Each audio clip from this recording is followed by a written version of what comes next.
Whether we realize it or not, a lot of what we teach is caught rather than taught. It usually comes through our body language, tone of voice, facial expression, more than just the words that we speak. And so we need to keep in mind that our tone of voice can communicate apathy, it can communicate joy, it can communicate belief or unbelief, it can communicate that I'm burdened to be here, that I'm obligated to do this.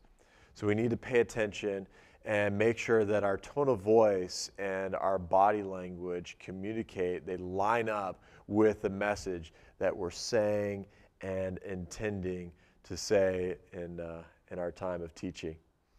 So it's a couple of examples for you. So with a limp body and a low face, you could say, the love of God is the most important and exciting topic that I can think about.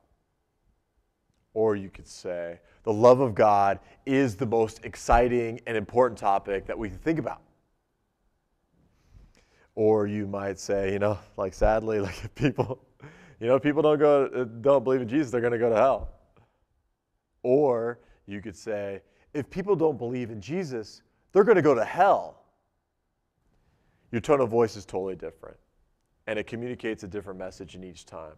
Another way that this comes out pretty clearly is when people are asking questions. And with a question that you ask, you can either legitimately ask a question or make a statement. And so think of it this way. Is it possible to be a Christian and gossip at the same time? Obviously, I'm communicating, no, it's not. You should check your salvation if you're gossiping.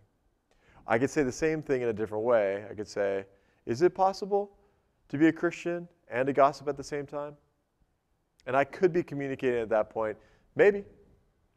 Maybe if a person's struggling and trying to move past gossip, maybe that's possible. An unspoken message is also communicated with our body language. And so hands lifted high, they communicate excitement. A frown or a scowl communicates disappointment. You probably know that bosses always tell their assistants to answer the phone with a smile because it communicates something even when the people can't see the smile. And so we need to make sure that our body language and our posture lines up with our communication. And right now, if you're feeling like, what if my heart's not there? The key that I found is that meditation on the truth that you're going to be teaching on sinks it into the heart so that it naturally comes out of you.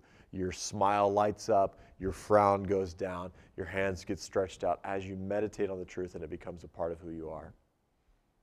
The last point to be made on this topic is that your overall posture is going to communicate something as well. So standing up says, I've got something to say. Hopefully you want to listen because I'm here with an authoritative voice. Sitting down would say something totally different. It would say, we're in this together. Let's talk about it. You teach me, I'll teach you together. Standing up and sitting down periodically communicates something else. It says, I'm saying something to you right now that's important for you to hear. Now let me sit down and let's hash this out in the real world and get practical about it. So make sure that your tone of voice, your body language, your facial expressions line up and communicate the same thing that you're trying to communicate.